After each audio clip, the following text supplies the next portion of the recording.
Dzień dobry Państwu. Nazywam się Anna Schiller i mam przyjemność powitać Państwa na konferencji Digital Cultures. Jest to pierwsze wydarzenie w Polsce, które tak szeroko ujmuje obszar kultury cyfrowej i wydarzenie szczególne dla Instytutu Adama Mickiewicza, ponieważ obszar kultury cyfrowej jest nowym obszarem działalności Instytutu. Będzie się bardzo dużo działo, na pewno jeszcze więcej niż dzisiaj na konferencji, a więcej na ten temat opowie dyrektor Instytutu Adama Mickiewicza Krzysztof Oleński.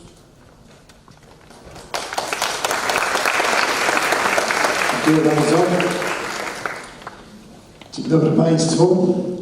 Rozpoczynamy dzisiaj w Instytucie Adama Mickiewicza nowy rozdział naszej historii. Nowy rozdział historii Instytutu Adama Mickiewicza, ale także nowy rozdział historii opowieści o polskiej kulturze. Do tej pory Instytut Adama Mickiewicza opowiadał kulturę polską, opowiadał Polskę, wysyłając za granicę polskich twórców, kooperował z instytucjami kultury w innych krajach, produkując wydarzenia w oparciu o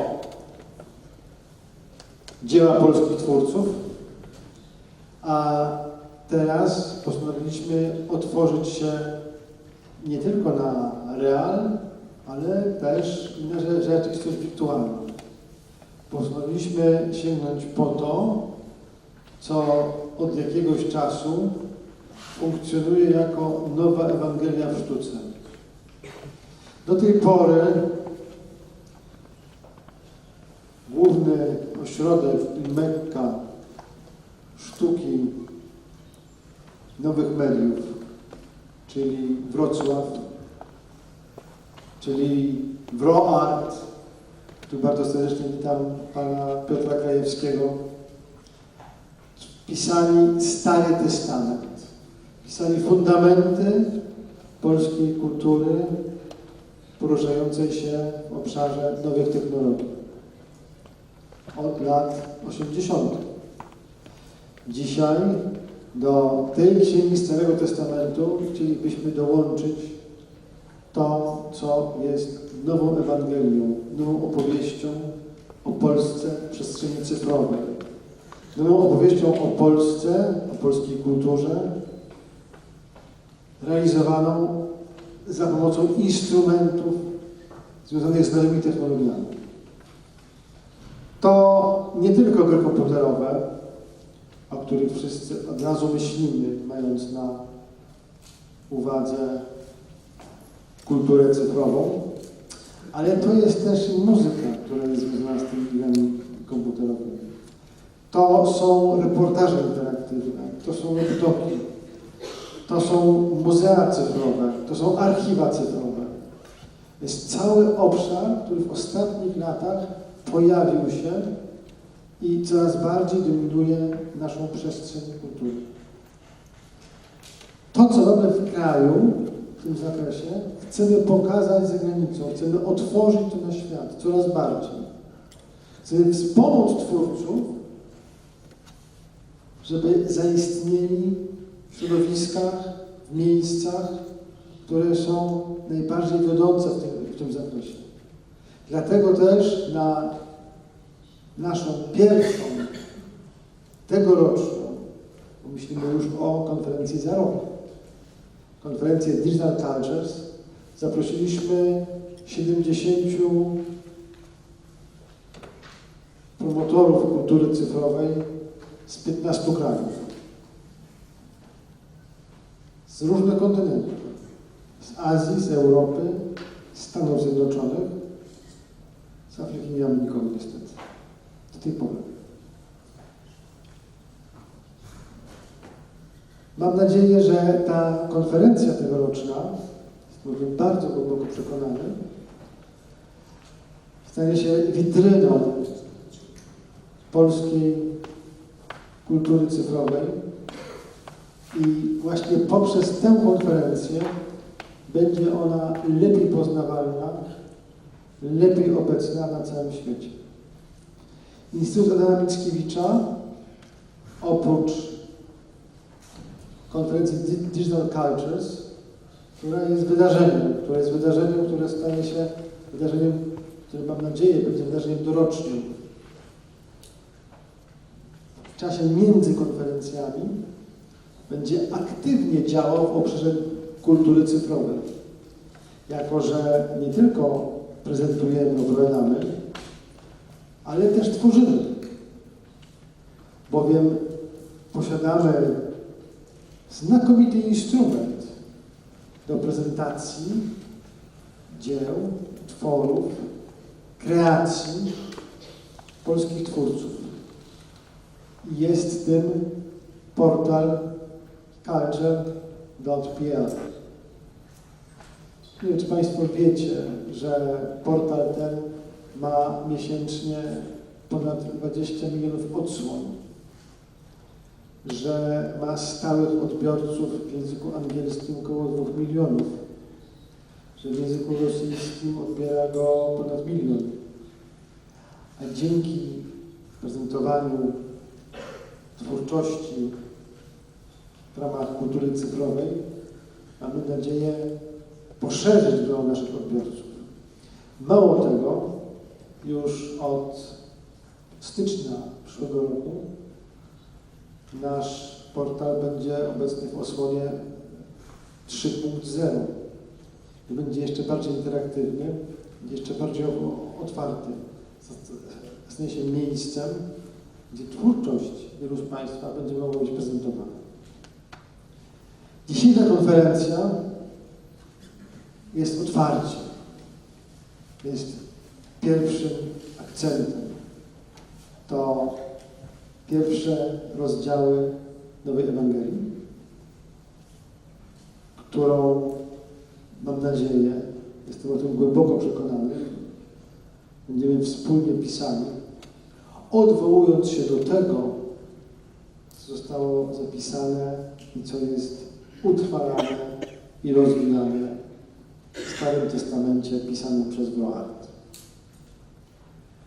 Życzę Państwu, żeby ta konferencja, wszystkie panele, które tutaj zostały tak pieczołowicie zorganizowane, a także site event w kinie Electronic przyniósł Państwu wiele wrażeń, wiele doznań, ale też wiele inspiracji.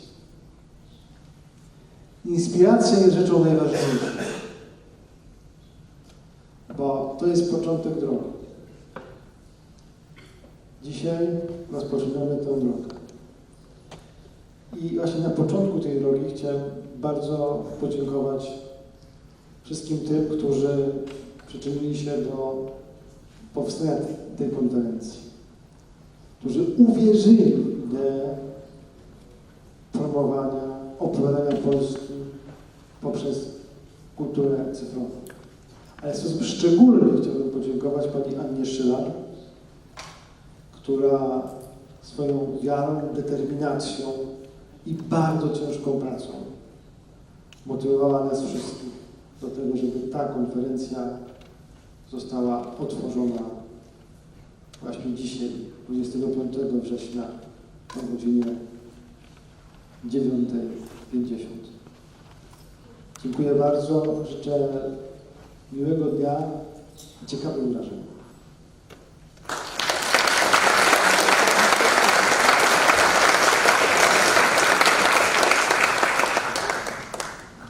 To cóż, konferencję należy uznać za otwartą, skoro pan dyrektor tak mówi. Proszę Państwa, zapraszam Państwa na 2 dni paneli dyskusyjnych i potem 1 dzień warsztatów. Przypominam, dzisiaj jeszcze kino Electronic wieczorem. Wszystkich Państwa zapraszam. Tych, którzy jeszcze nie kupili biletu, jeszcze jest taka możliwość, więc zachęcam. Zachęcam też do pobrania naszej aplikacji, która jest dostępna na system Android i iOS, która jest dostępna online. Nie drukujemy, jesteśmy w digitalu, więc zapraszamy do pobrania aplikacji. No i teraz moment, na który wszyscy bardzo, bardzo czekali, czyli panele otwarcia. Zapraszam na scenę profesora Williama Urrichio, dr Sandrę Gaudenzi i doktora Mirosława Filiciaka.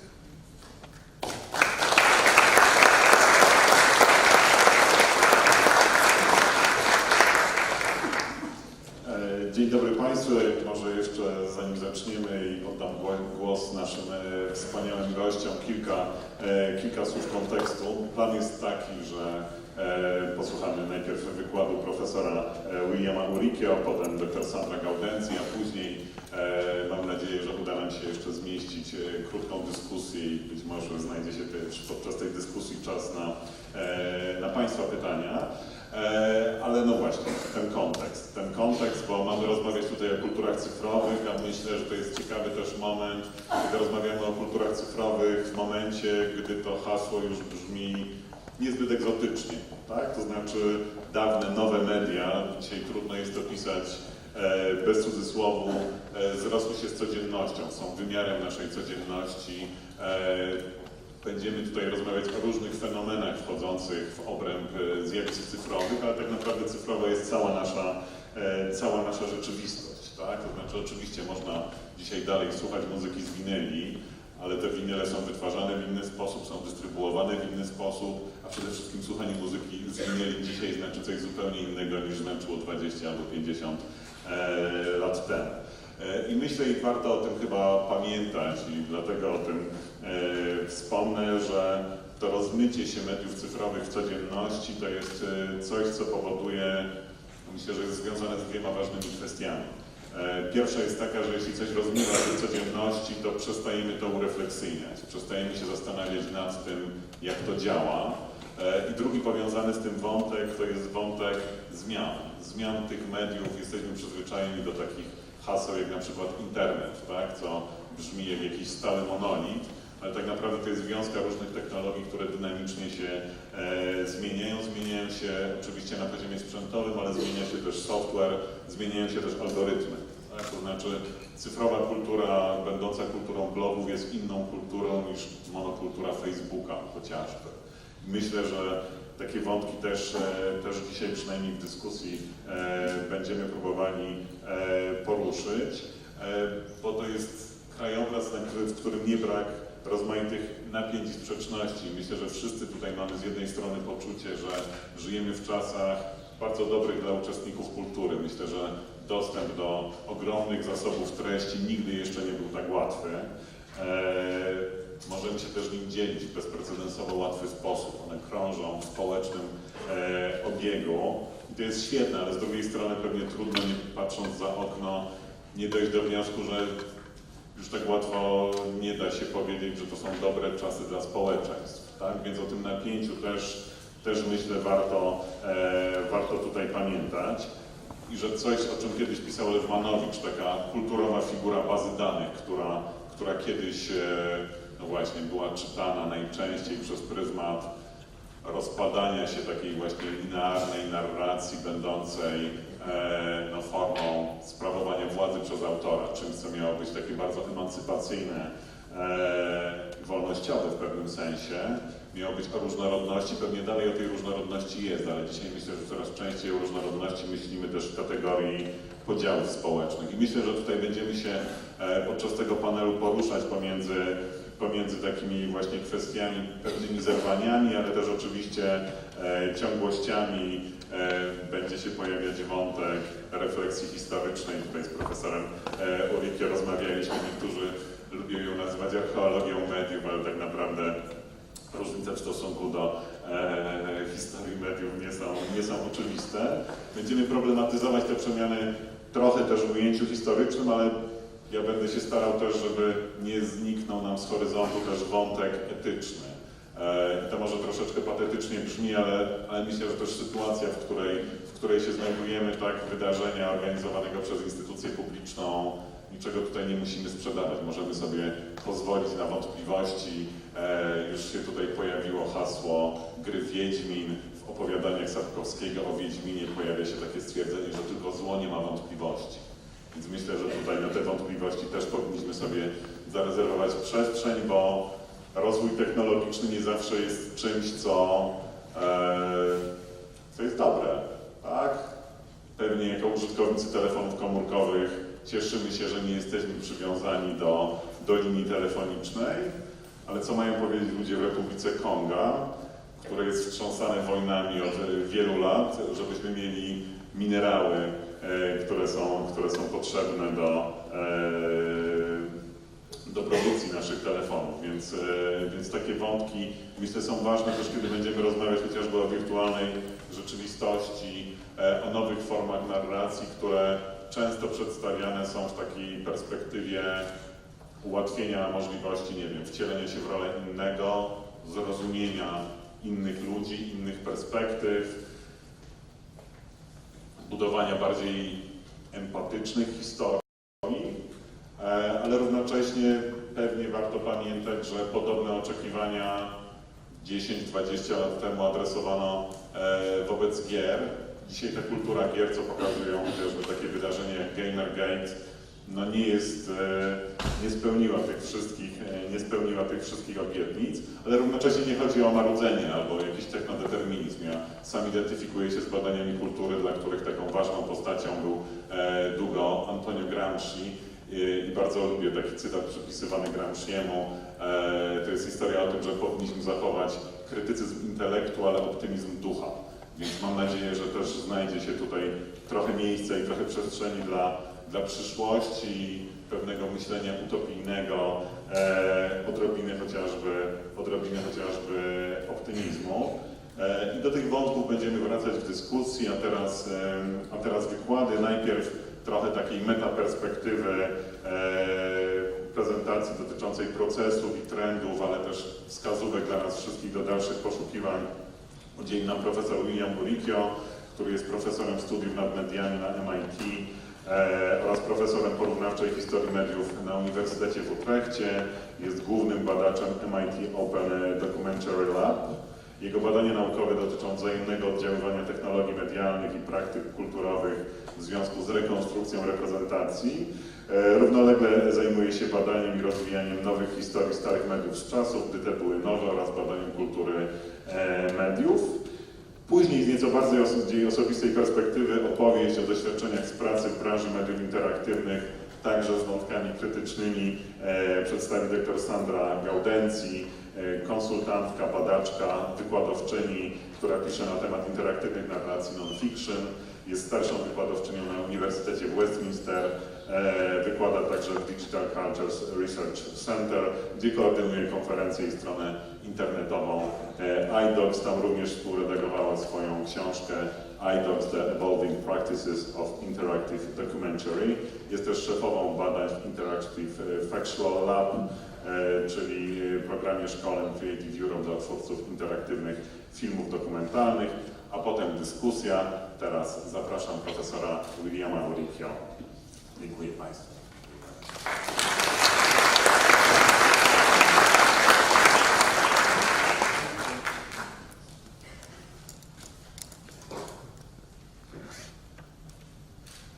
The timer, important to set the timer. Well, it's a real privilege to be here, and I want to thank the two Annas who've made this so easy to do, so easy to get here, and the Institute, of course. New Testament. Good to be here to open that chapter and begin.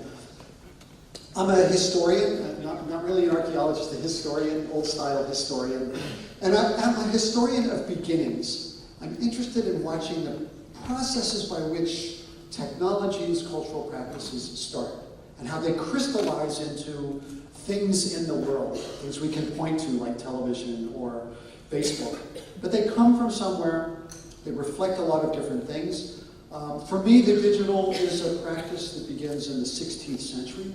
There is a robust, mechanical, digital culture. You hear it when you hear the bells in your churches, music boxes. There's a rich history of it. And there's a reason why we disaggregate, we separate that history of digital from the history of the digital that we want to talk about today. For me, as a historian, maybe one of the most important things is to remember that it's not the technology, it's the people that build the technology, the people that use the technology. Technologies have vast potentials for good and evil. It's trivial but true. And if we look at how the technologies that we develop are used, if we look at which ones succeed and which ones fail, which dominate a culture, characterize a culture, and which creep up from the sides and overthrow a culture, it's always about the people. It's about the social use. Technologies by themselves do nothing. If my work in history has shown anything, it's that. What you're seeing in front of you are two, I work in the documentary space primarily. I have a lab at MIT, Open Documentary Lab. We look a lot at interactive, immersive, location-based forms of documentary. And these forms of documentary are, to me, intriguing because they enter the world at a moment when there has probably never been as much documentary as there is now. Most of it bad documentary. I'm just showing on the television captures from the Discovery Channel. They're producing hundreds of hours of documentary per week. Most of it useless. But television documentary has probably never been so popular. And yet, at the same time, we have a public, most of whom carry around high-definition video cameras in their pockets, most of whom are capable of telling their own stories, and who are now able to tell those stories. Documentary is entering a very new space thanks to this more social and even participatory form. If you're interested in these kinds of documentaries, this is a good website that comes from our lab. It's kind of an archive of interactive documentaries, and there's a couple hundred there to look at. Now, typically, if we were to explain this, why are so many people involved in telling their own stories, we would look at things like mobile connectivity. And indeed, connectivity is good. In fact, Eastern Europe tops the world right now in mobile connectivity. Or we could look at the statistics around internet use or mobile use or social media use. Very impressive numbers. This really represents a big chunk of the world. And it's no longer simply the developed world, it's also the world writ large. Behind that, if I wanted to talk about technology, I would point to Moore's Law. This, from a techno perspective, is the driver. This doubling of the capacity of, processing capacity of chips every 2 years has led to a phenomenal development. Doubling at this, in the place we are now, this 10,000 to 20,000, 10 trillion to 20 trillion. This is phenomenal development. The scale of what's happening is ridiculous. The telephones that most of you have in your pockets now have more processing capacity than the spaceship, the first spaceship that went up and landed on the moon. You've got more in your pocket than all the computation power combined on a spaceship that went from Earth to the moon and back. It doesn't feel that way, I guess. At least to me it doesn't. But it's pretty impressive. And when you figure that's about to double again, it kind of points to a direction where, okay, a lot is technologically possible. A similar curve might be seen if we look at the development of our population. These numbers are, to me, amazing. The kind of rapid growth. My father was a biologist, and I remember vividly the bacteria cultures in his petri dishes. And they would grow and grow and grow and grow. They would double and double and double, and then collapse and disappear because they would use up all the nutrients. Okay, we're Homo sapiens. We're a little bit more clever. We're finding new ways to keep this story going. But the curve that you're looking at here and the curve of technological development, Moore's Law, have something in common. This is something like evolving a nervous system, a neural network that keeps this many people coordinated, this many people intact. Another way to read it is to say, with this many people, there are bound to be a few individuals with amazing ideas who can develop incredible technologies. Just as Moore's Law is about exponential growth, we could say that the population growth is part of an exponential explosion of ideas and new technologies. But the story is more complicated than that. And again, this is where the historian part of me comes out. The image you're looking at here from 1879, so far as I know, is the first image of interactive television. It's the first interactive, it's Skype. What you're seeing in the foreground are two old people holding phones. This is about 2 years after Bell's telephone, so the telephone is a very new technology. And already people are imagining not just the telephone, but using the telephone to interact with a screen. In this case, the couple is in England. They're communicating with their daughter in Ceylon, and they're doing it with interactive television, Skype. Skype in 1879. Why did it take so long? The telephone was there, and starting in 1884, the technology was there. Why did it take so long for us to get Skype? And for me, this is a story that's not about technology, it's about human desire. It's a story I'm not going to tell now, but it's a story that's very much about this scenario giving away too much information. The beauty of the telephone is that it's very thin information. Once you had a picture, people know where you are, what you look like. It's a complicated technology. Skype is a very selective one. We found a way to do it. All to say, technology is not really the driver. Other things are. So I'd just like to spend a few minutes looking at some of the conditions behind the digital. The conditions that are enveloped, intertwined with the digital. Not caused by the digital, not causing the digital, but interrelated with the digital. We live in a moment where these two very different patterns are taking place. On the one hand, this example is from America. It's an old example, but the story has not improved. Media are very concentrated. A few companies, Rupert Murdoch, owns print, television, radio, you name it. He cuts across all media forms, and he's transnational.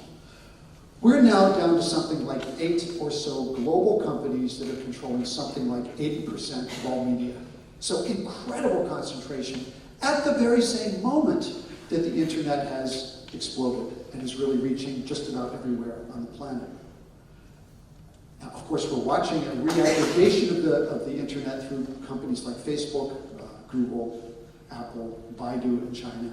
It's not as though this is a black and white story, but these two trends are quite contrary and quite interesting in that regard.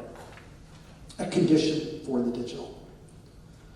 We're also at a moment where we're seeing a radical shift in cultural power, in the structure of cultural power.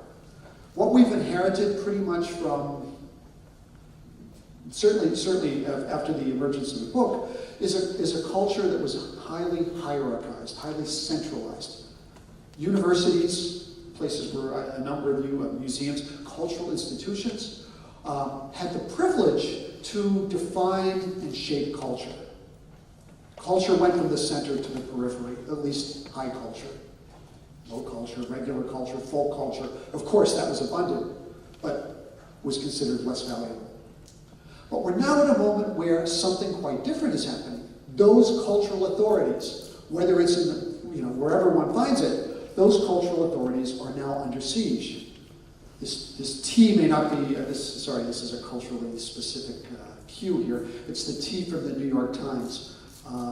That idea of a truth that we can rely on, whether it be the journalist, whether it be the academic, whether it be the encyclopedia, those centralized truths are weakening now in the face of something quite different. A bottom-up, crowd-sourced, collectivized notion of what happens. And there are huge problems with that, as we know. America all too well right now with the issues of fake news, of people generating what they want, using what they want. Without a core, we have to figure out new strategies to sort of keep society organized. Much of our progress until now worked because of a centralized core, but it came at a cost. A cost of class, a cost of privilege, and a cost of disempowerment for a lot of people. But now that people are digitally empowered, the question is, what will save us from chaos? It takes time to evolve these systems. And we're right at the point of transition. So while it's very easy and important to look at the problems of Wikipedia or Facebook, and to look at the strengths of Wikipedia and the weaknesses of the corporate Facebook, these are conditions we've got to get used to and find critical and productive ways to harness. We're also at kind of a strange moment. This thing never works. We're also at kind of a strange moment in terms of notions of symbolic culture. I use this stupid example, but it's, if 20 years ago, if you go to secondhand shops, high-end secondhand shops, where they have handbags from Hermes or Louis Vuitton, in the good old days, you could spot one of those bags because of the quality. whether the materials, crocodile, whether the craftsmanship, perfect. The quality of the object stood out in a material sense. But today we're in a very different space with those brands. What's important is the logo, not the thing it's printed on. It can be plastic, it can be a garbage bag. And to me, this is a very interesting indicator of how the shift from the material to the immaterial, here intellectual property, is really, of course, about branding, and branding is about kind of new form of social aggregation. We've always organized ourselves symbolically, usually around nation or religion or class, but we're starting to see a very new logic come in, and it's about this kind of branding endeavor. And branding is a good word. In English, it comes from the mark you put on an animal so that you know it's your animal. You burn it into the skin of the animal. We emblazon it, we don't burn ourselves, but it's not that different.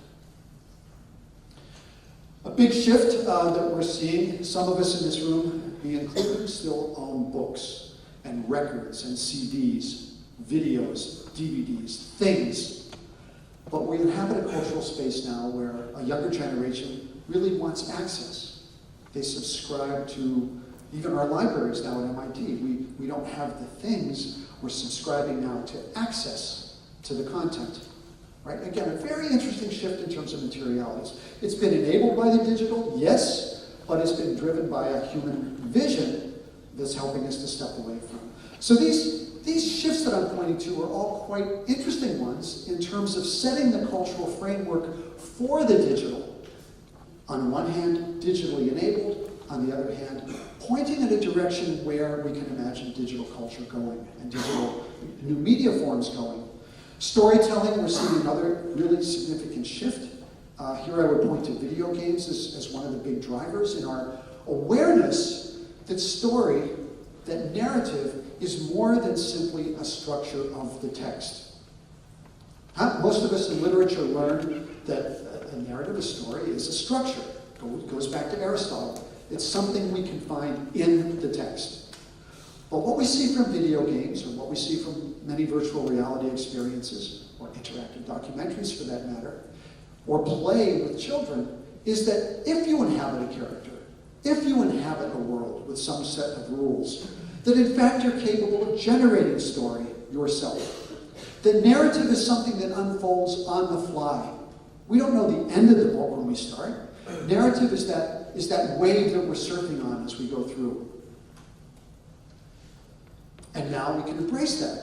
And we're seeing new media forms actually that capture this and exploit it.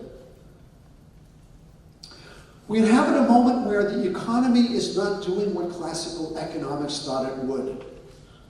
I'll talk about what's happened in a minute, but that's a significant purchase for a product that really has an unclear business model. 19 billion is a lot of money.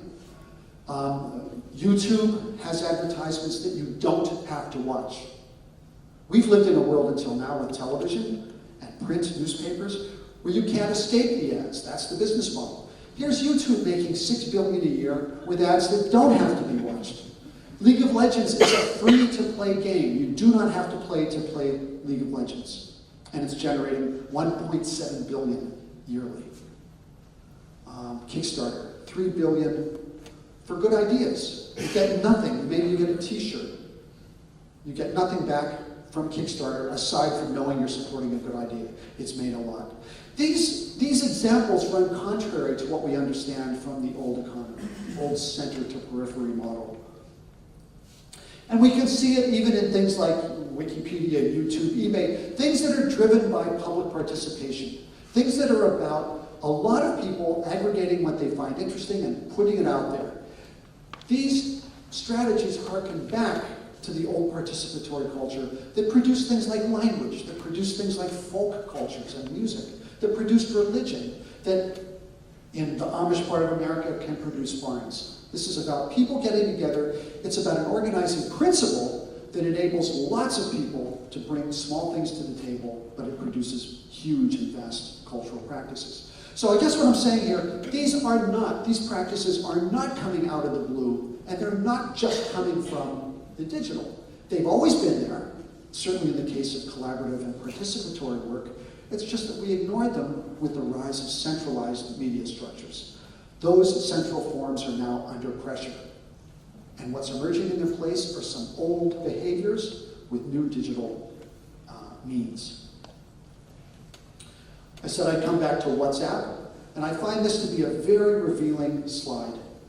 I never knew $60 million was so trivial. That blue stripe is 60 million. The Washington Post in 2014 was bought by Jeff Bezos from Amazon.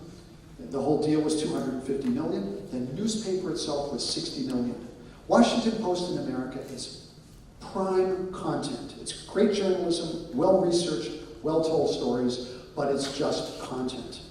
And WhatsApp, bought by Facebook, Mark Zuckerberg, is a series of potential relationships. It's a database of people. But by itself, it has no content. It's simply an intermediary. It's a means, it's a bridge, but it's a bridge without content. And that to me is really intriguing. If you think about money as revealing something about cultural priorities, what we're saying here is that content is not the place it is. Where it is in the potential for a relationship. And a great explanatory paradigm for this comes from James Carey, but it actually goes back to Emile Durkheim. Durkheim's work on ritual, which is all about the ways in which we share and connect and participate and associate and build kinship bonds. That's actually where it seems that there's a lot of value. And if you wonder why Facebook, what Facebook has been able to do that's so powerful, it's been able to tap this notion of ritual. Carey says that communications has two parts. Transmission, I send information from here to there, and that's what most mass communication theorists focus on, transmission process. But it also has a ritualistic dimension. When we go outside and have coffee, and we talk about what I read, and what you read, and what we should read, or what's wrong with the world, that's the ritual part. And what digital media have enabled us to do, this latest generation of digital media, is to actually capture and enable the ritualistic dimension. It's something that journalists, newspapers, whether broadcast or print journalists need to learn about if they want those organizations to survive. Because this is the audience they're trying to tap. And it's an audience that's not behaving like old audiences. It's not that peripheral audience that's paying attention to the center. It's a newly empowered audience, and it's a very difficult audience to catch if media industries are what we want to keep going. So what I've just described here very quickly are a bunch of principles that you can see through these broad and dispersed cultural practices. Notions of immateriality, de-hierarchization of authority, a new tribalism in the form of brands, network connectivity, access rather than acquisition, rituals of exchange. And all of these are things that the digital can do quite well. And to the extent that the digital can do these things quite well, they offer us a way to kind of move ahead. And it's one of the reasons why this digital moment has exploded so much. It's not the technology itself, it's rather its ability to tap into these kinds of drivers that we can see around us. So I just want to look ahead at three different examples. There are 100, and I hope in discussion I can get to maybe a few more of the 100. But these are just three that I think are kind of useful ways to think. If technology comes together with these needs, what direction might that take? What media forms might we see? And two of them really have to do with artificial intelligence, and this is one of them. First of all, there's an idea of embedding media in the world. Right now, when we walk around, we carry our media with us. We have the phone, and if you look anywhere on a bus or at a cafe or a street corner, chances are someone's looking at their media on that space. But actually, we can embed these media practices in the world, rather than us taking our little, maybe we still need a device. So this is I think this is a Tesla example, but we can embed data in our highways, data in our cars that allow us to see a world that isn't actually there. It's a helpful world. Or if you play games, this is Ingress, the predecessor to Pokemon, the augmented reality game. This enables you to walk around a city and get information overlays on buildings, on monuments, on routes. Okay, this was gamified, and maybe didn't exactly serve its purpose, but it's a great example of how you can scale an alternate reality by geolocating media forms. So this is about taking, in a certain sense, this is about emptying the archive and putting it digitally on location.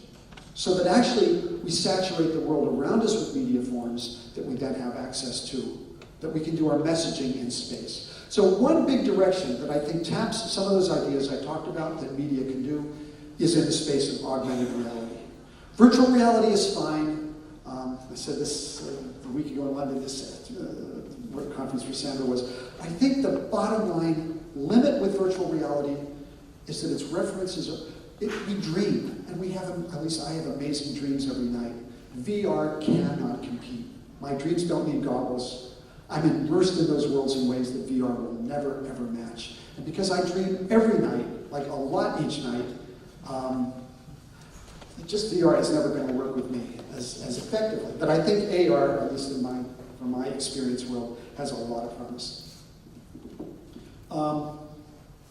Second thing that's I think we're going to see a lot of, and we're seeing it already, are algorithmic story generators. So rather than stories that are pre-made, one size fits all, or apart from the kind of interactive documentaries we work with, where you have to click and make decisions, or games where you have to, use your hand to guide yourself through the game. Algorithms are actually quite capable of getting more and more capable of telling stories.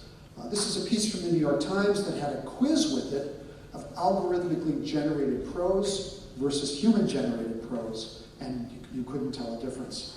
But in the world of business, it's actually huge business. This company, Narrative Science, and companies like it are producing something like upwards of a billion with a B, stories per year for print.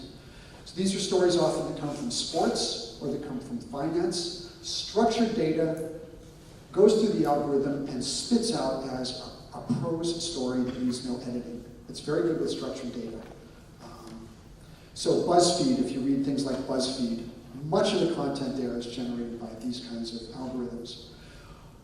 We know from the world of music, with Pandora and Spotify, especially if you're coming from companies like Echo Nest, that we can predict your tastes pretty well. If you like this, then chances are you'll also like that. And we can tell it because of what your friends like. We can also tell it by analyzing the source. This is an important step because algorithms have good predictive potentials with taste. And if you combine that with storytelling, you can imagine storytelling that fits you. And we're now at a point where this is coming to video. Companies like Magisto, or image recognition software, has gotten very good lately. So now actually we can read images almost as well as we can read words, the computer that is. We can judge your taste and through that generate a story for you as opposed to a story for me.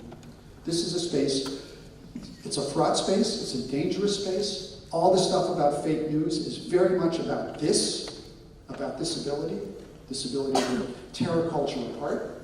So I'm not saying it's necessarily a good thing, but it's a thing that's happening and it's a thing we need to figure out and work with. And last, I'd like to just mention responsive media forms. These stories all relate in a way, but there's a new turn, especially coming from virtual reality, but present also just in the cameras on your computer, where we can not just identify who you are, we can identify how you feel, or at least that's the business model they're selling. In this case, what is it? 6 parameters of emotion. This is about a 3-year-old example. This technology is really improving. It's if you ask me, an absurd technology. It goes back to 19th century studies like Berthelot, Charcot, these studies of emotion through gesture. But investors believe in it, and worse, the government believes in it, our government anyway, in the US, and this is being used to sort of screen people now.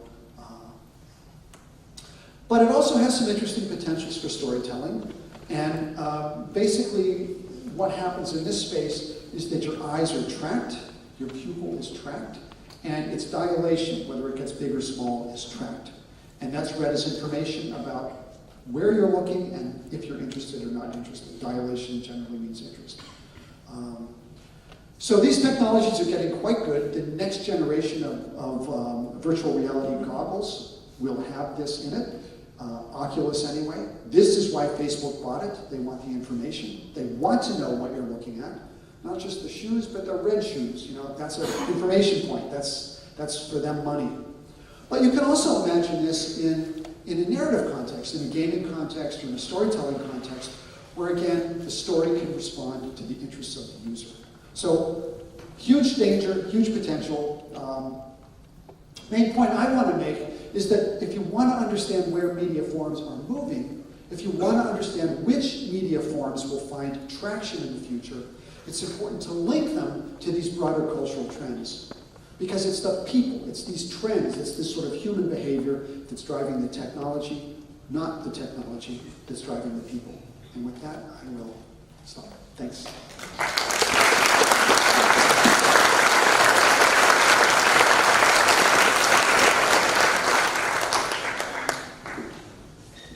Bardzo dziękujemy i teraz zgodnie z zapowiedzią, nasza ekspertka od interaktywnego non-fiction, dr Sandra Gaudenzi, która też będzie mówić o zmianach, ale i napięciach, które pojawiają się w obrębie mediów.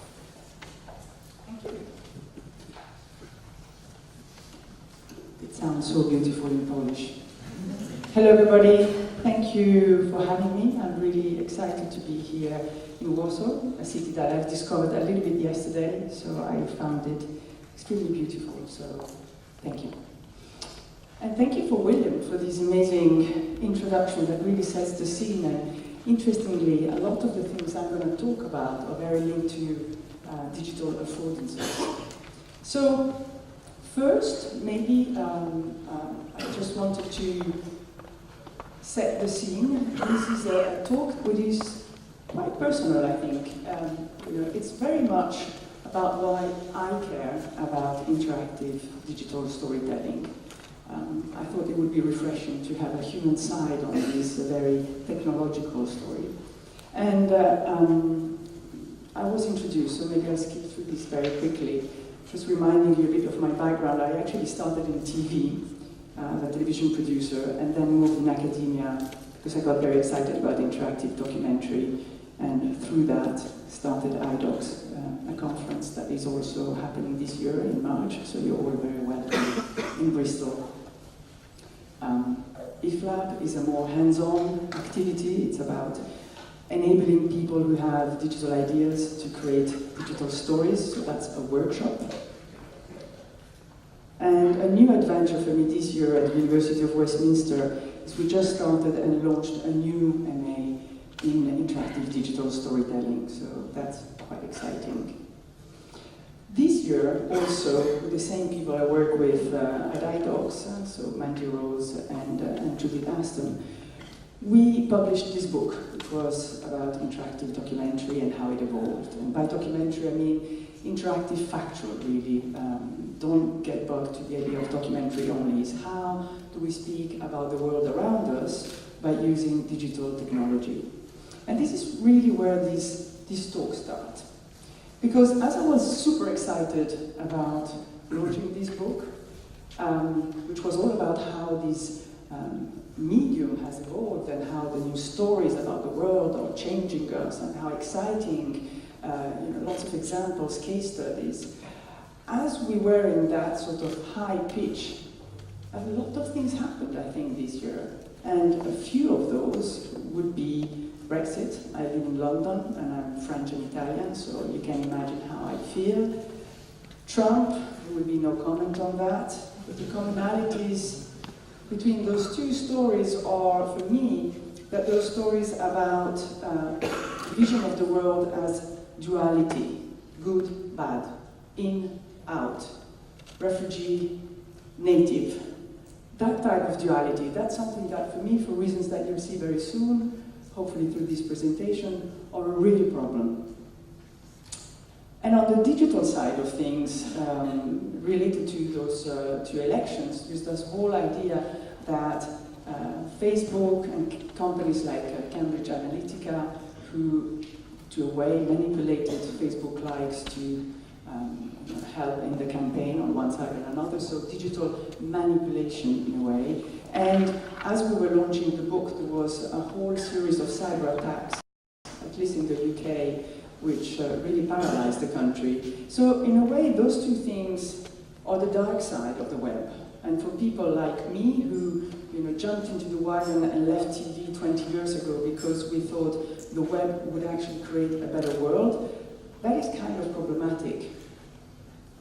And the other problematic side for people who've been studying interactive narratives for 20 years is that 2 years ago VR arrives and boom, nothing exists anymore. You go to any festival, 80% of what is around is about VR. And that also has an impact on finance, as if VR was the only thing at the moment. And I think the talk that William gave explains quite well that probably this is just yet another pass, and then it might go down again. But just to say that all those things were problematic, and it really created a big question mark for me, which was really about questioning. If all this is happening, and to me it seemed a little bit like things were going a little bit wrong, why do I still care and believe that interactive stories are important? And for this, I actually had to go back in time, back more to who I am as a person, as opposed to who I am as an academic. And really try to think, what is it about this stuff that really matters to me? Why do I fight about this? And so I had to go back to probably that age. That's me, age, I think, 9 years old. And pretty much about that time, I remember walking in a garden. Obviously it's not this garden, but something like that. Probably I was playing, I don't remember what I was doing. But I remember vividly what happened next. And as I was wandering around, something happened which looks pretty much like this. So I'll just play it again because this is my, my special effect. And really what it means is that suddenly something appeared in the sky, and I knew it was not in the sky. It took me half a second, but I realized that it was probably a little bit of dust in my eye. You know when it starts moving down, that's where you really think, oh, hang on, it's in my eye. That type of moment, that millisecond, but that was a super important moment in my life. It was really a revelation, a kind of epiphany, if you want, for as small as it was. Because what it made me realize was that the world out there, which I believed was just what I was looking at, was the world, actually was filtered by my senses. Suddenly I had a vision of what my senses could do. I knew that thing, that blob, was not in the sky. So it meant that if I filter through my body, which is my media, the world out there, what I see is what I build through my eyes, through my brain, whatever it is, but the world as such is a construct. And if this is true, then it also means that there is no a single truth. That truth is as subjective as we are. That, for a 9-year-old, was quite a lot to take on. And it fitted, though, very well with my upbringing. So this revelation started to make more and more sense to me. You need to know I come from a bilingual family. My mother was French and my father is Italian. And so I grew up from a very early age speaking 2 languages. And what this means is that a glass is not a glass. A glass is un bicchiere in Italian, and it's un verre in French, and it's a glass in English. And really what it means is that words are not the thing, but words are a way of speaking of the thing. And what gets interesting when you realize that there are as many ways of speaking about the thing and of understanding the thing as there are cultures. So for me, from a very, very early age, a glass is pretty much more like this. It's really a whole series of things, and what makes the world beautiful is that diversity. I don't know if you remember this. This is a video, and unfortunately I cannot show it because it's 9 minutes long, so a bit too much for today.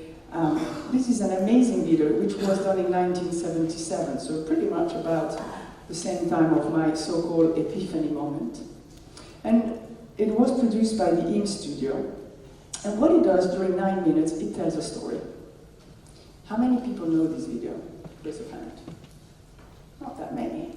So I can't show it, but I took some grabs because I wanted to explain what it does. So you start in a picnic, camera facing down.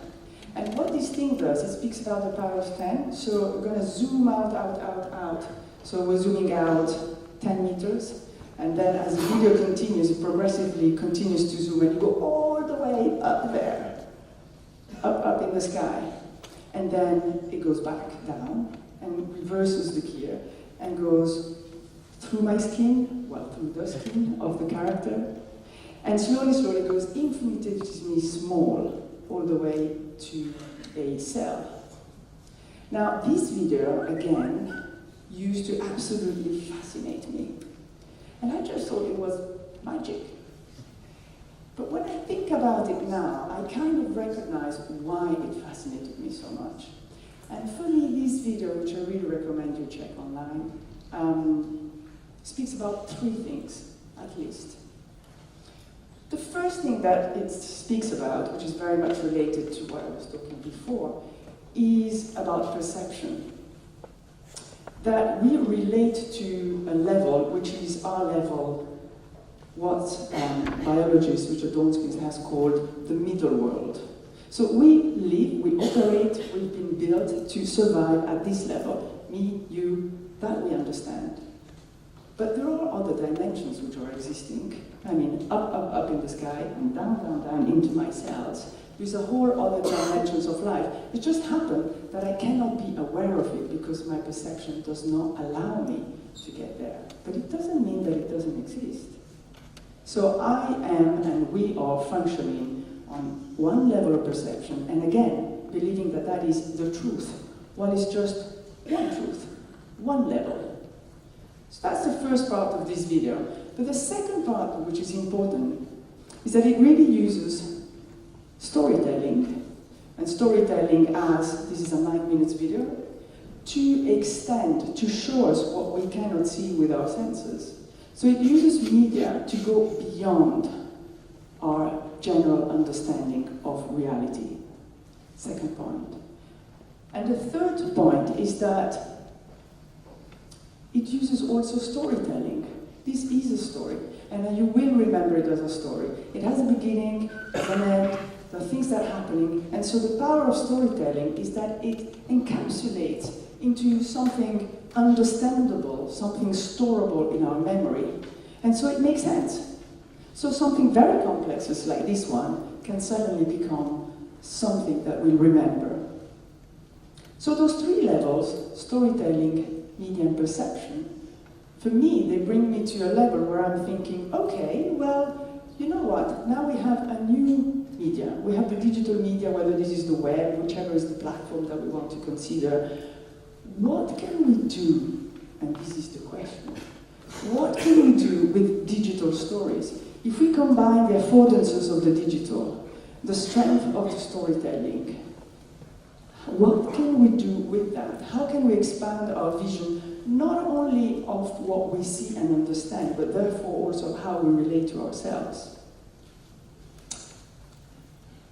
So what I'm going to do is I'm going to skip through a couple of examples of digital interactive stories within the factual realm, which I believe are really showing and using the affordances of the digital medium. And the first one is, I would say, a so-called old project, 2008, 10 years ago, that's old in digital world. And this was a project done by CNN, and they were using a technology which seems very magical then, which was called photosynth. And what it was doing is that it sort of crowdsources photos. So if you were all to take a picture now from your photo, all those photos put together through photosync would create a 3D model of this space. And the viewer could go from one to another one and basically see your own point of view. But when this was applied to the first speech that Obama did when he got elected, what happened with this project, which then was called The Moment, is that the result of this is not just the speech, the thing, what Obama said, but it's how did people throughout the whole of America, because you go from one picture to another one, you're in their living room, you see their ethnicity, you see where they live, how was the speech, not only what it said, but how was it received by a country through all the point of views that make that country and that make that moment important. So when it's used like this, and because this is one of the affordances, so I think that digital media can do to go through multiple points of view, I think this is worth it. Another affordance, another thing, and that's where it's quite similar to what William was saying, that digital can do, is it can play on the feedback idea, which is typical to computer, but that actually means that you can have a space of dialogue, you can feedback. And an example of this would be a project done by Al Jazeera, Life on Hold. This was a documentary to start with about the life of Syrian refugees in Lebanon. There was a documentary which expressed the idea that one journalist went and did lots of interviews and created her story. The journalist is Rem Adid, she did her story of what she saw. But then she wanted to go further, so she also created a website. And this is the website, and what you can do there, you can obviously browse and sort of have more of a personal relationship with those people. But then she did one part of the website is called The Wall. And The Wall, the idea is that once you've seen the story of Mohammed, what you can do is that you can then put your name and send back, hence the feedback, send back your message to this guy. And for as small as it seems, this is something we couldn't do with video. We couldn't actually have a two-way relationship. So that can be quite powerful. And obviously maybe it's not changing the life of Mohammed, but what it's doing is that it is saying to him, you have been heard. And a lot of time when people are stuck in their life, this is actually quite important. So those are two possible things that digital media can do. But the other thing that is very important to me is the idea of participatory media, so that you can be co-authoring a story. And an example of this would be a project called Question Bridge, which was also an exhibition, so it was a lot of things. But in 2012, Kamal Sinclair worked on the web side of this project. And this is a project about black identities in the US. What does it mean to be a black man today in the US? Now, if you were to write a book, write an article, do a movie, you would just interview lots of people, put them back to back. So the result would be one way through probably multiple point of views, but organized through an authorial point of view. Here, the way Question Bridge works is that people are asked to ask questions about black identity. So you can go on the web. If you belong to these to black male people, you can address your question. You can also have a look to what other people have asked and decide to answer back. So, for example, here you would have a young boy whose question was, how do you know when you become a man? And all the faces that you have underneath are faces of people who replied to him.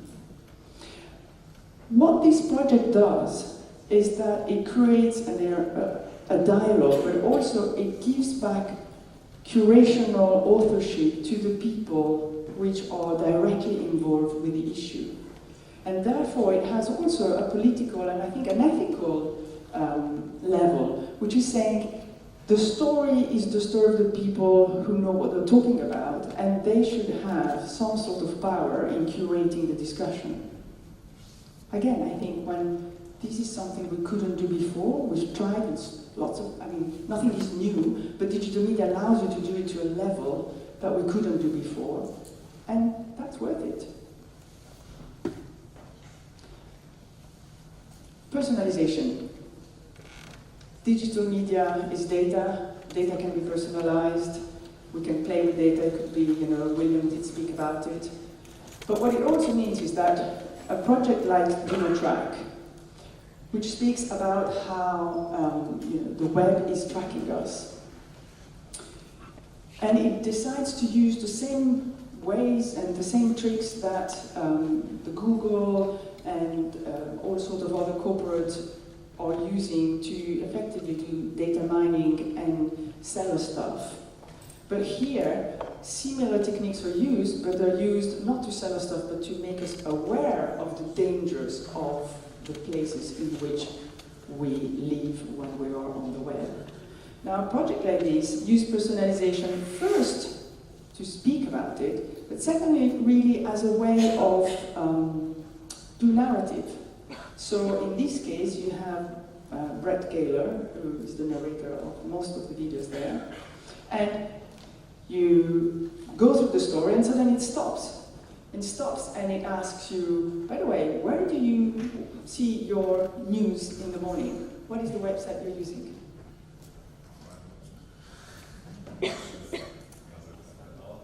Gazeta. Okay. For the sake of it, if you had been playing with DinoTrack, you would put Gazeta. I did put Evening Standard because I wanted to know what they were doing. And the next part of the story, it's suddenly, you still have a voiceover going on and explaining you what tracking really means. But the video now is not a video, is live data, which shows me who is tracking me every morning. And so a story that used to be, yeah, it's not good to be on the web because everybody's tracking you. We all know this, but we don't care. Suddenly, now this speaks about me. It speaks about what I do every day and what are my real dangers. So suddenly, personalization used in this way really makes a story much more effective than it would be when it's just the usual blah, blah, blah. Be careful. And VR. I've put embodied learning because I didn't want to put empathy, just to avoid the word. And probably embodied learning is not the best way of capturing this. But what I mean is, I think in VR there is a great possibility to use this medium again to go beyond our senses, to trick our senses, but to make us understand things that normally we are not aware of. A project, again, quite a few, but The Enemy is a project done by Karim Ben Khalifa. He's a war photographer. He spent years risking his life in wars. And then he came to the conclusion that all this stuff, all these pictures are great in newspapers, but we just, yet another tragedy today, you just keep. So he wanted to do something, hopefully, more life-changing, more meaningful. And he also wanted to speak to the soldiers which are in the war. And so his fight was to change the whole concept of what is an enemy, and try to understand that the enemy is a construct, a cultural construct, that the enemy is someone like me. And to do this, he did this VR. Actually, it's more than VR because it's a multi-platform project. But in the VR part of things, he basically interviewed soldiers coming from various conflicts in the war, this one in the world, this one, if I remember well, is Palestine and Israel. And he interviews real soldiers. Those guys speak about their life, about their ambitions, about their fears, etc., etc. And when you put your headsets on, you just go there and you speak to those guys, you listen to what they're saying, they're looking at you. Then you go to the other guy, and it kind of tells you similar stories. And at the end of the day, once you browse for a while, you realize that, they have pretty much similar narratives.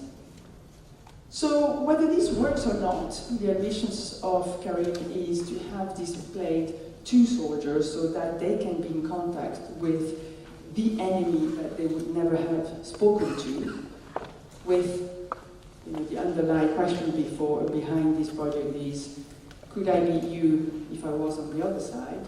Now, whether this works or not, I don't know. I mean, Karen is also doing, I think, research on the effect. But I really very much see what he's trying to do there, how he's trying to use this technology. And he's trying to use an embodied, so through learning through the body, to change the patterns on how our brain works, to relearn through a different way. And finally, we already have heard about multi-platformity and about transmedia and etc. But I also wanted to say that digital stories don't really have to be that digital after all. You can mix, you can bridge the digital divide, the fact that there are people who are not in contact with the web and with computers. And a project like the Keeper project really shows this. Here, this is an oral archive, and it was about, that's a project about a sterilization campaign that has been done in Peru by President Alberto Fujimori in the 90s. And this has touched a lot of people in the countryside, people who do not have access to the web. So they are, let's say, low-tech, but they are the subject of this story. So through a quite complicated system, let's see if I can do something here. What was done here is that, let me find the phone, here. So ladies, because it was mainly ladies who were the victims of the sterilization, not only, were asked to record their testimonies about what happened to them through simple mobile phones, because that's a technology they would have. The mobile phone would then be linked to a web server, and that would then create a digital archive of stories, oral stories, and then the whole work that what you see here is actually an interface which goes through the web and therefore can be found by us, people who probably know nothing about all this. So you can use transmedia logics also to bridge the high-tech, low-tech of digitality. So again, let's not think about digital media as just super-duper computer and the last technology around and the very last thing that is exciting. That's not really the only thing that is exciting about this stuff. So pretty much, let's imagine that those are some of the affordances of digital media and some examples of how they can be applied to storytelling. And if we're back to storytelling, I really want to reinforce this concept that storytelling is not just for fun. It is obviously also for fun, it is also entertainment, but it's fundamentally a way to make sense of what is around us. So it has a function also in our brain. And for me, that means that if we're speaking today about digital interactive storytelling, what we want to think of is, can we combine the affordances of the digital media, some of which being multiple point of views, feedback, participatory, all the stuff that I've shown you before, with the power of the story, so the way of making sense of things. And by using interactivity, this is the other key word that I haven't really spoke about, but if you think of interactivity, not just me and the computer, but interactivity as the fundamental way in which we relate to the world, in the sense that the feedback of the world that gives to my body is, I can't continue here because the feedback is there is something that is tapping my foot. So this ongoing, complete, all the time feedback system that allows us to know where we are, what we do, what we say, who is looking at us, that is the fundamental way of being alive. So if we put together those three layers, then I really think that when we use it in this way, interactive stories can change us. Because they can change the way we understand the world, and therefore, by doing that, they also change the way we act in it. The only thing is that if we really want to go that way, we need to change a little bit the way we're using the digital media. And I think it's about time that we move beyond the sort of point and click that we're all using. So we all are used now to go check my phone, click here, I go to something else. All I'm doing is I'm selecting options. I mean, that's fair enough. Oops, that's interesting colors. Then is it all gone? Oh, it's back.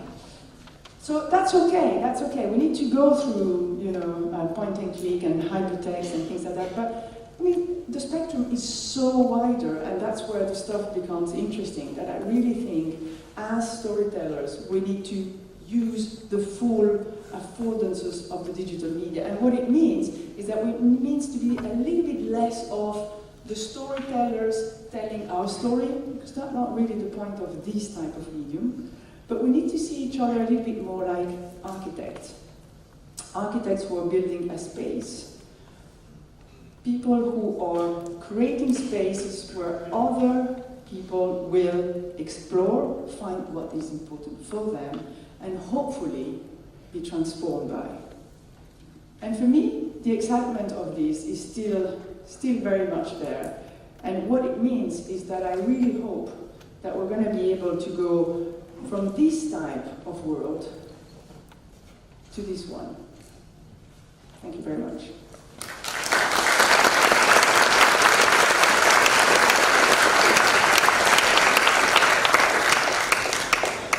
Thank you very much. And now we have still 20 minutes for discussion, and I would like to talk more about stories, about telling stories.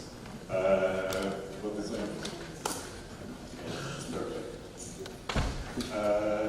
And I love your story of epiphany and self-reflection.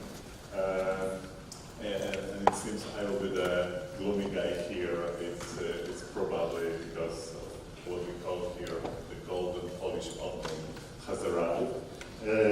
But what you said, it reminds me, maybe it's not the most proper connection, but when you talk about this thing in your eye and transferring it to technology in this moment of self-reflectivity, it reminds me of the famous quote about PC is the LSD of the 90s. I think it's still important, you know, to have this utopian impulse. And my question is what you said about creating a new space for social interaction more than, you know, this new fancy technologies. It's still more about people than kind of new experience. Yeah, no, what I'm seeing is, and again, it's interesting, when I show a project that was 10 years old, I said, this is old. Okay, so it's effectively, it's so new that we don't really know how to do it. So that maybe is part of the answer. Because what I'm seeing is, most of the work that is around, especially on the web, is just a point-and-click interactivity. Most of the time, it doesn't go very far. So that's just not using the medium, I think, for its full potential. And on the other hand, you have the other extreme, which is people who are just running after the potential of the medium because it's the new technology, and are going, wow, we could do this and we could do that, but without thinking about the why. So if you go technology without storytelling, you lose one bit. But if you are so much keen to keep your storytelling in the way that we conceived it before, which is a storytelling where at the end of the day I still want you to know what I wanted to tell you, so keep the reins, then we don't do enough. So it seems to me that what we need to get used to is to have more flexibility in between those two opposites, and really think about how do we use those stories for what, and how do we use this medium for what it allows us to do well. Because films are beautiful. I mean, I love films. I mean, you know, let's tell stories. There's no problem about that. But if you want to go into interactive storytelling, I think it's more about a space where you can do as opposed to just tell. And therefore, I wish we could see more stuff there.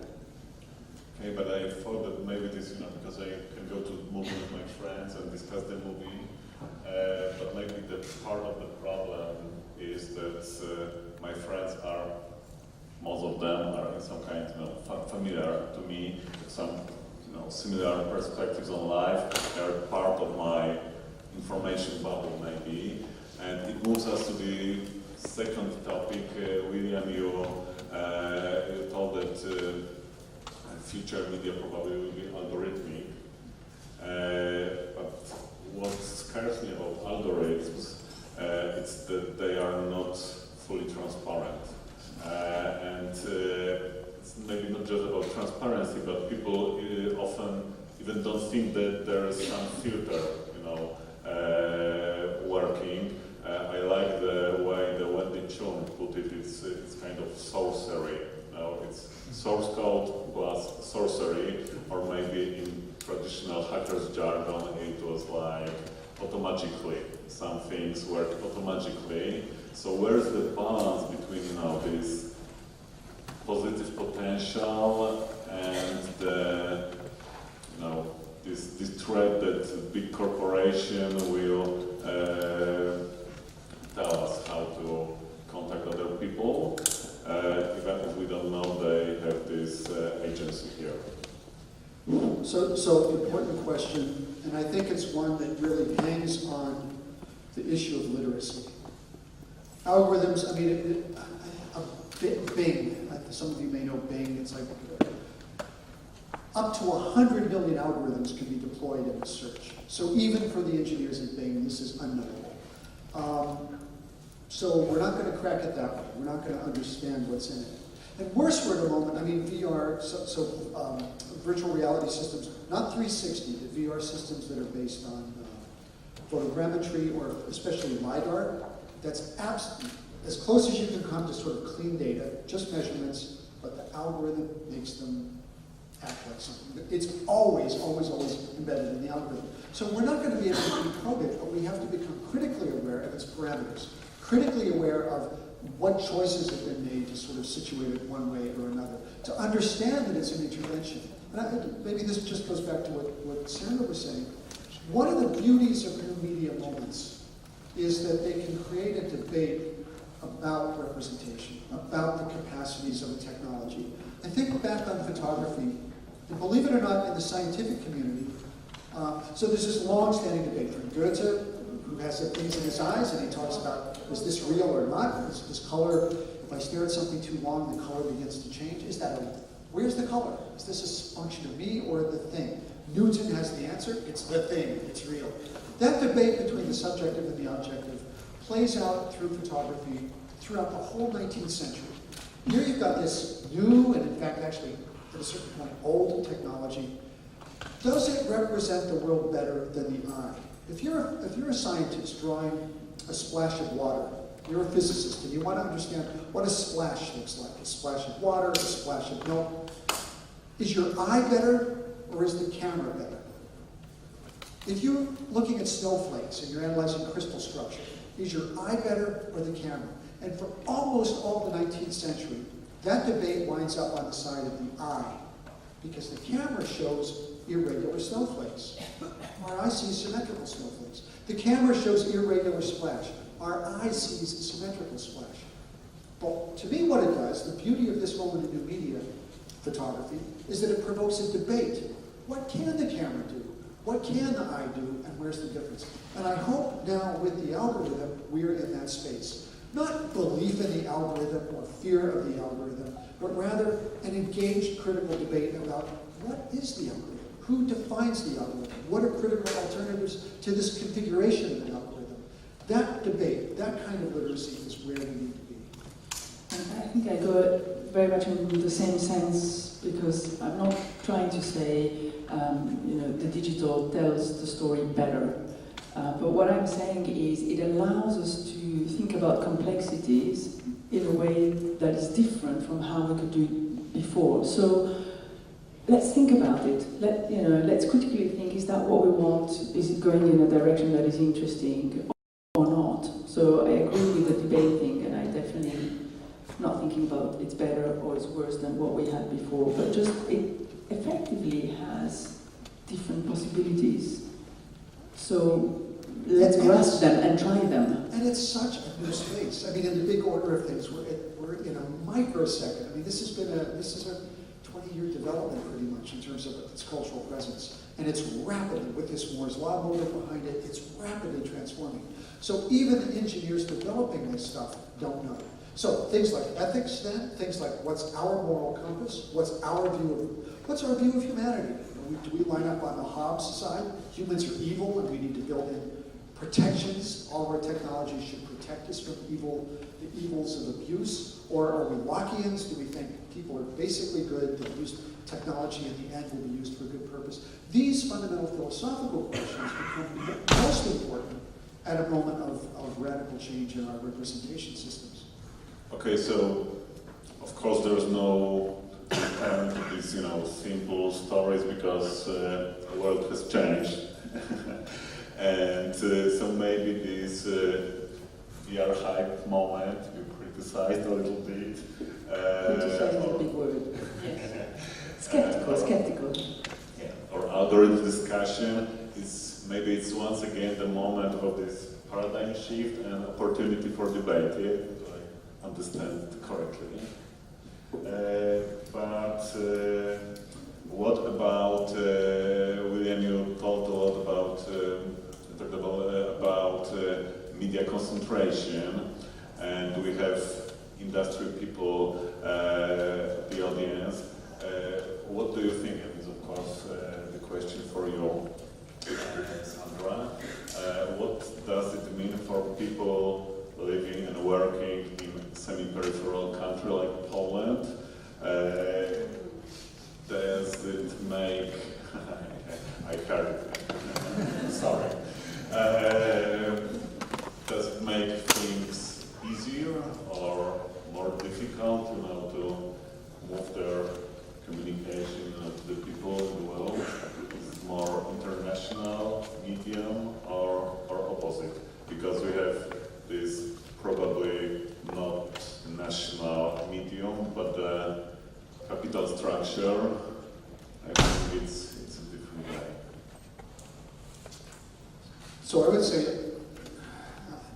not to use the word semi-peripheral, but it is, empire is an issue, and I mean it's a well theorized issue. To be outside that empire can be a good thing in two senses. I think with today's media forms, with today's network culture, easier to get your messaging out and to sort of circumvent the empire or penetrate the empire. But secondly, it's easy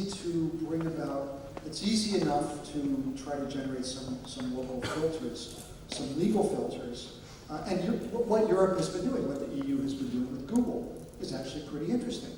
The information, the notion of what's private or public in Europe is quite different from what's public and private in the US. The notion of what's an author in Europe, let's say a film author or a digital author, is quite different from what that is in the US.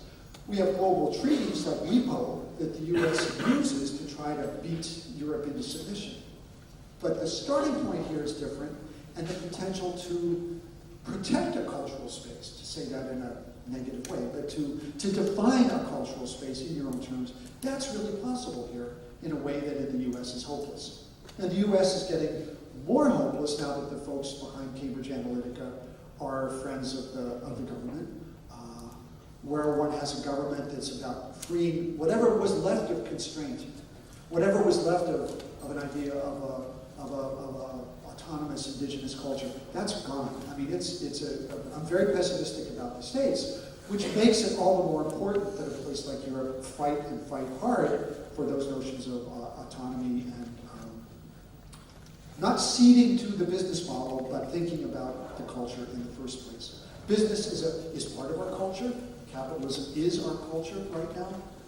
But there are alternatives, and I pointed to some of those in this slide. There are some new things emerging.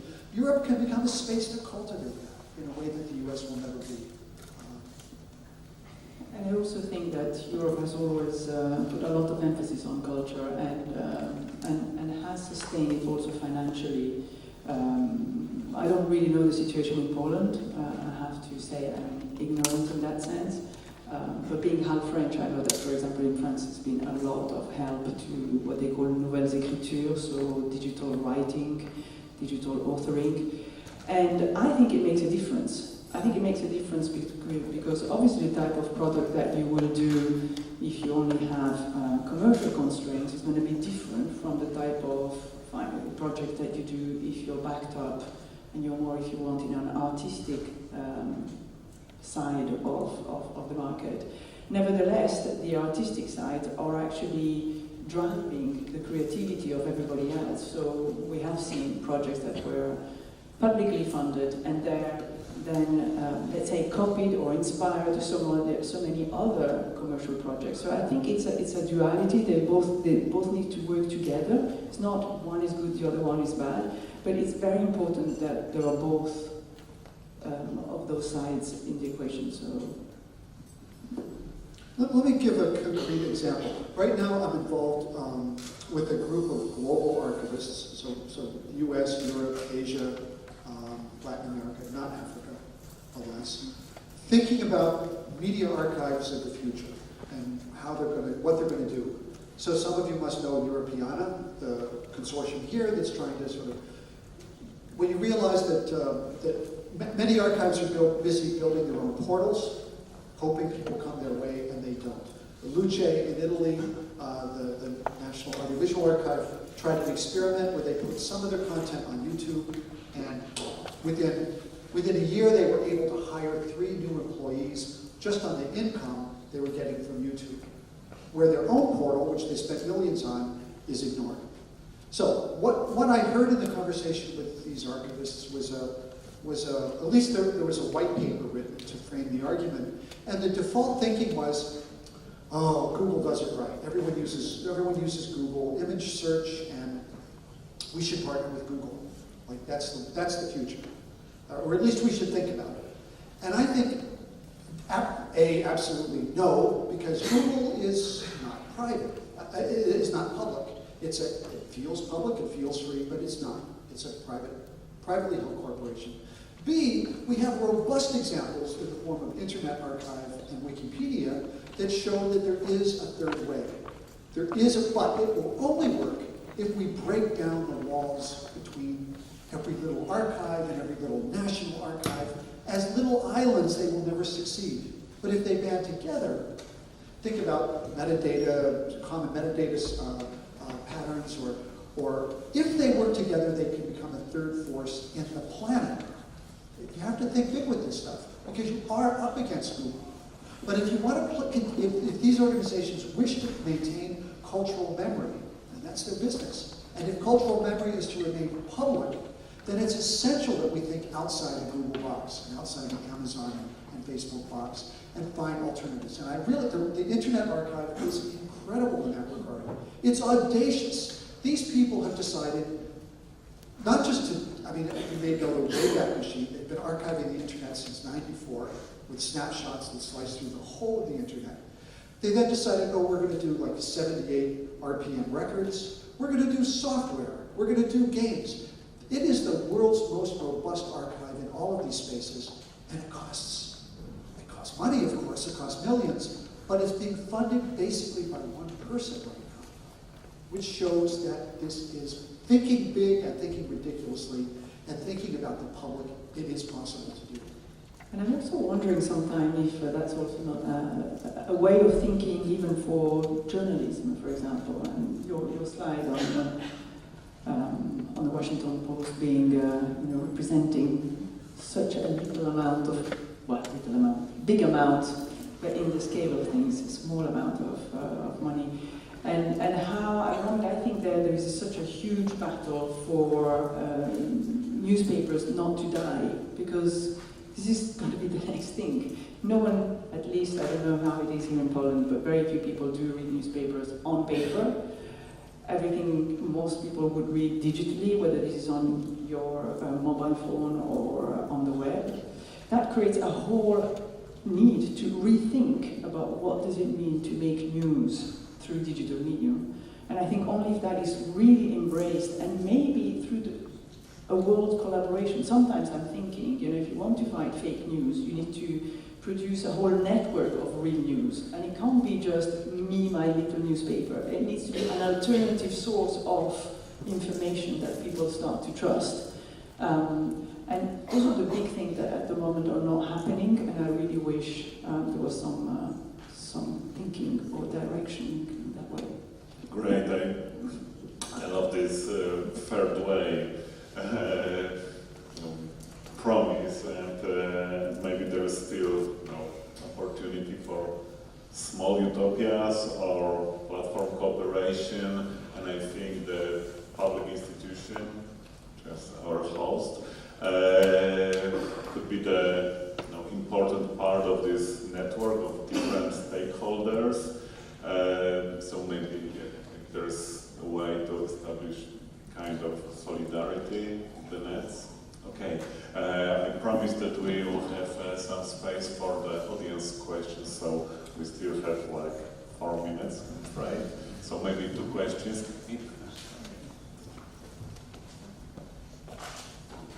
Thank you so much for great speeches.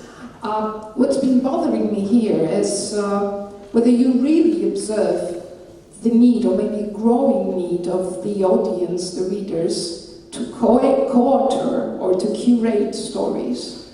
I'm not thinking about artists, I'm thinking about the public, versus receiving those fixed stories, the structured stories. What I'm actually thinking is the whole participatory stories against, books, documentaries, those sources that are presented to us. Is that we don't need them or don't want them anymore? I'm not sure I understand the question, I have to say. I mean, I got your point about participatory storytelling. What I'm not sure is, what is your conclusion?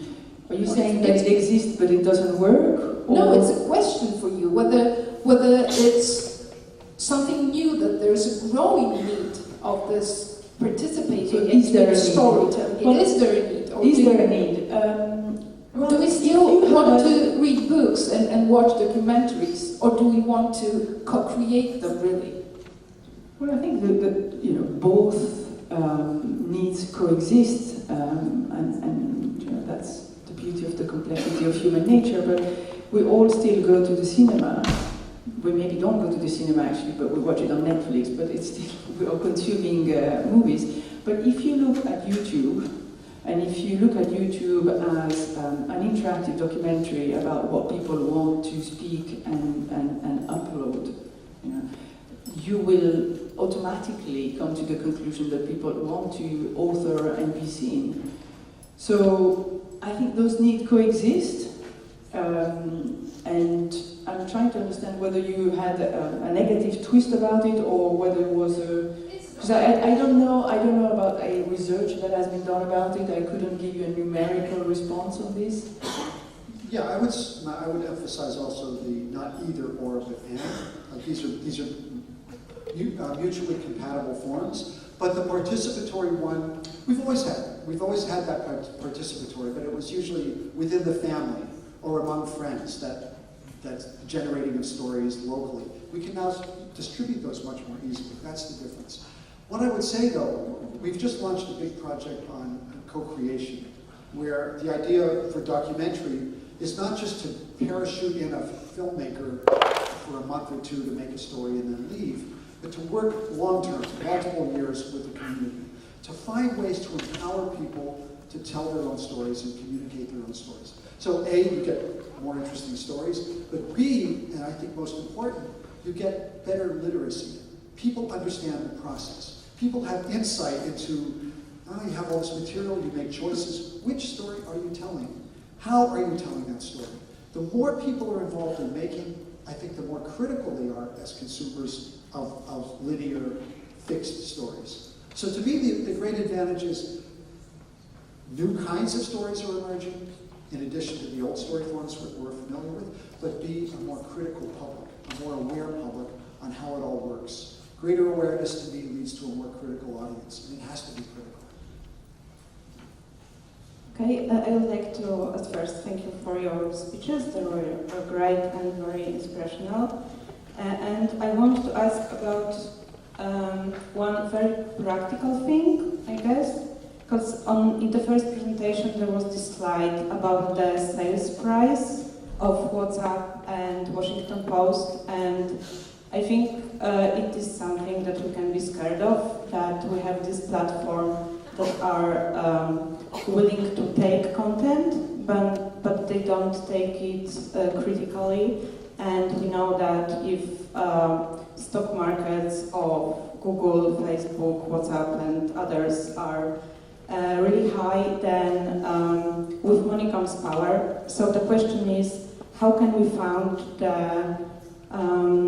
the great sources of news and knowledge that we won't lose them along the way? Because I think that we live in the world when some things are at stake, and we don't know where to go from here, I guess. And the US election are like the best proof for that.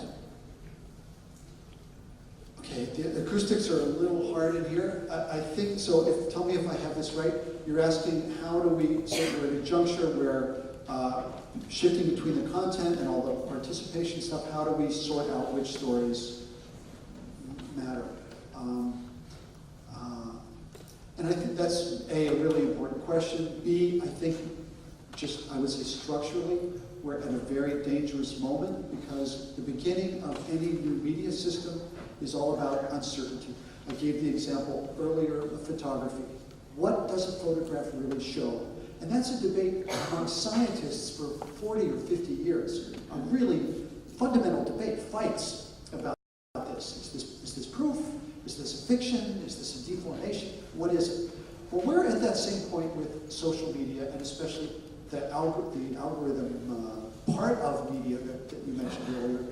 We don't know.